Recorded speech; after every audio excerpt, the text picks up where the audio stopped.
On the 24th of October 1988 in Greenville, Massachusetts, USA, just exactly a week before Halloween, Mark Branch, a 19-year-old grocery store worker, seemingly he was just like any other 1980s teen, but he was really the furthest thing from normal.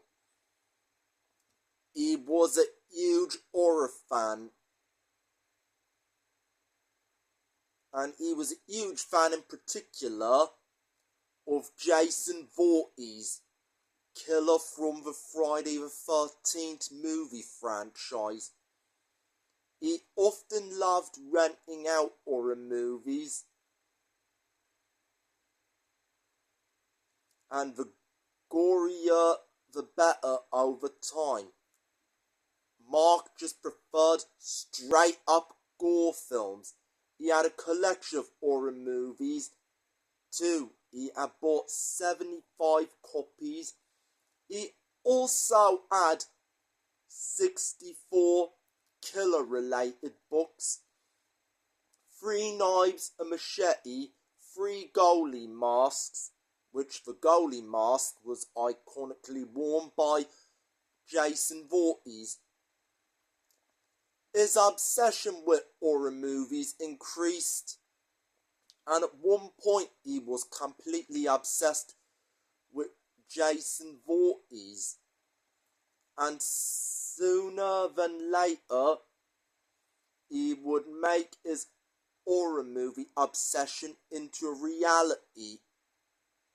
He also had a mask of Michael Myers, killer from the Halloween movies, and Halloween 4, Return of Michael Myers, was set to be released around the time this case happened.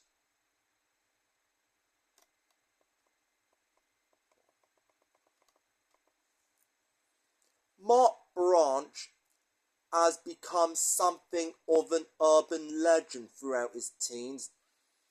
He had terrified many female students, in some cases writing obscene notes to them and even pulling a knife on them. One local story involves Branch modelling himself after the villain of 1974's Black Christmas.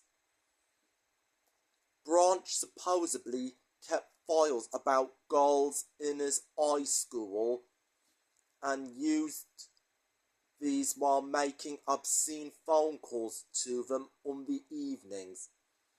Mark also allegedly wrote notes to the girls where he explained in gruesome detail how he would kill them. This perpetrated activity hasn't seen the light of day. Friends would often talk their concerns as Mark was completely engrossed in horror and would often say he wondered what it would be like to kill someone.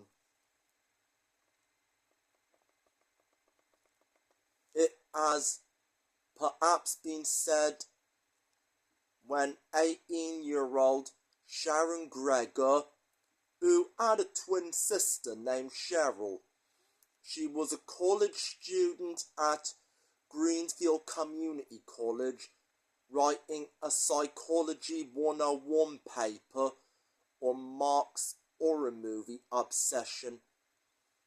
It didn't sit well with Mark. It did not sit well with him at all, and Mark wanted the report. It angered him. He didn't like her having it, and he wanted it. So, it is not confirmed what Mark did, but he entered the house of Sharon, and it is reported that her twin sister Cheryl found her dead in the bathtub. multiple gashes on her head, chest, and abdomen. Blood was everywhere. Mark was immediately a suspect of the murder. Area residents became increasingly frightened. Greenfield cancelled its Halloween parade and downtown activities and confined trick-or-treat to afternoon hours. The local movie theatre even agreed to postpone the release of Halloween 4, though how exactly that helped is somewhat unclear, I agree. Perhaps they feared Branch would show up to attend the movie. After all, Jason is, to a large extent, just a rip-off to Michael Myers, they said. Well, to me they're just characters from different movies, but just reading what info I could get. Everyone seemed convinced that Mark would show up around Halloween for some kind of climactic slaughter, demonstrating that perhaps he was not the only one who'd seen too many slasher movies. In fact, Halloween passed without incident, and also without new breaks in the search for Mark. They also wanted to make sure there were no copycats. Authorities believed if anyone went out on Halloween dressed as Jason, the costume would elicit more fear in the locals, which might have caused a riot. After an exhaustive manhunt and a series of sightings of the alleged killer appearing across New England, the public ultimately found Mark hanging from a tree in rural Buckland on the 28th of November 1988. New York Times reported hunters discovered Mark's body during the first week of deer season.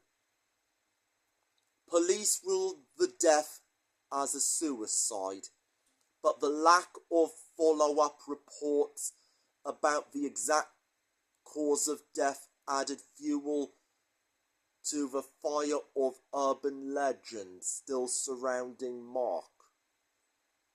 The coroner determined that Mark's suicide took place shortly after the murder of Sharon Gregory.